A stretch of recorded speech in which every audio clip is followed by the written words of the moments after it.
Hello friends, কেমন আছো সবাই? আজকে নিয়ে এসেছি চটকদার মটর ঘুগনি। যেমন বানানেও আসান, সেই রকম খেতেও খুব টেস্টি। প্রথমে আমি মটরগুলোকে 6 ঘন্টা জল দিয়ে ভিজিয়ে রেখে দেব, যেন খুব ভালো ভিজে যায়। 6 ঘন্টা পরে আমি এসে গেছি, মটরগুলো আমার নরম হয়ে গেছে। এবার মটরের সাথে আমি দেব আলুগুলোকে মোটা মোটা করেই দেব, কারণ মটর সেদ্ধ হতে একটু টাইম লাগবে, আলুগুলো তার সাথে ভালো সেদ্ধ হয়ে যাবে। এবার মটর আর আলু সেদ্ধ করার জন্য আমি নেব হলুদ দেব সামান্য পরিমাণ, আর দেব নুন, তাহলে আলু আর মটরের মধ্যে কিন্তু নুনটা ঢুকে যাবে। এবার দেব আমি জলটা অত পরিমাপ করে দেবার কোনো দরকার নেই, একটু বেশি হলেও কোনো ক্ষতি নেই, বেশি একটু ঝোল হলেও ভালোই লাগবে। এবার আমি এটাকে কুকারে সিটি মেরে নেব। কুকারে আমি সিটি মেরে নিয়েছি। এবার আলুগুলোকে আমি এই মটর থেকে আলাদা করে নেব। আলাদা করে আমি আলুগুলোকে খুব ভালো করে ম্যাশ করে নেব। খুব ভালো করে ম্যাশ করে নিচ্ছি। ম্যাশ করা হয়ে গেলে এটাকে আমরা প্রথমেই করে নেব।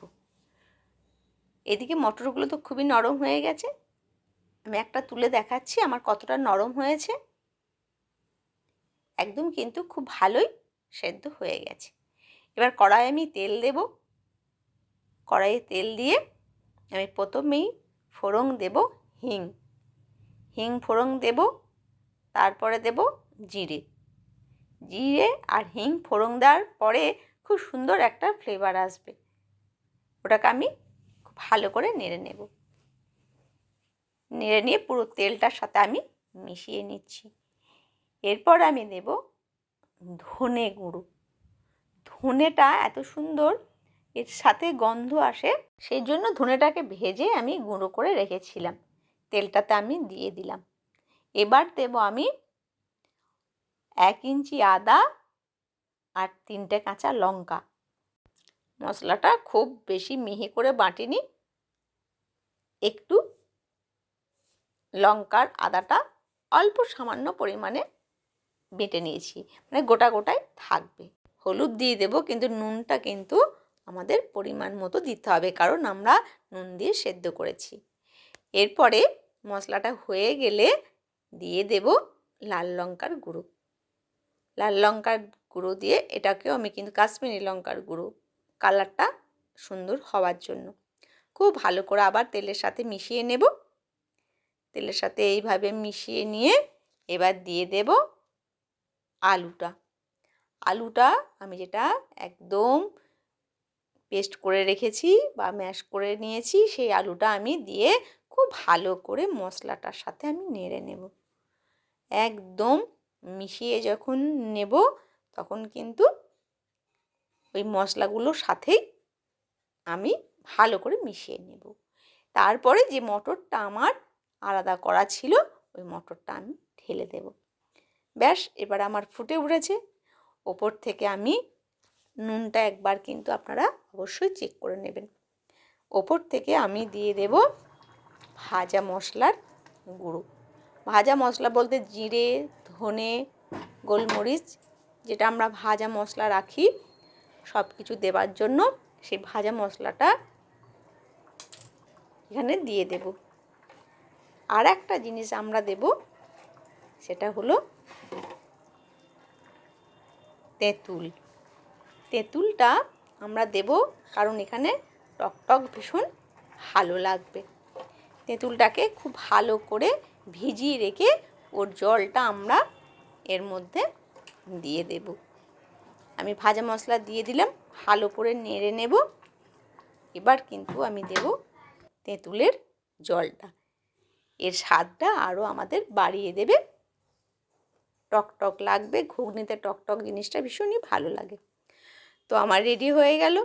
এবার যেই ফুটে উঠবে আমার কিন্তু মটরের ঘুগনি রেডি। তো আমার রান্না শেষ, গ্যাস বন্ধ করে দিলাম। এবার কিন্তু আমি ঘুগনি নিয়ে চলে এসেছি। দেখুন আমার ঘুগনি রেডি। এবার আমি সবাইকে ঘুগনি সার্ভ করে দেব। একটা বাটি নেব, তার মধ্যে ঘুগনি নেব,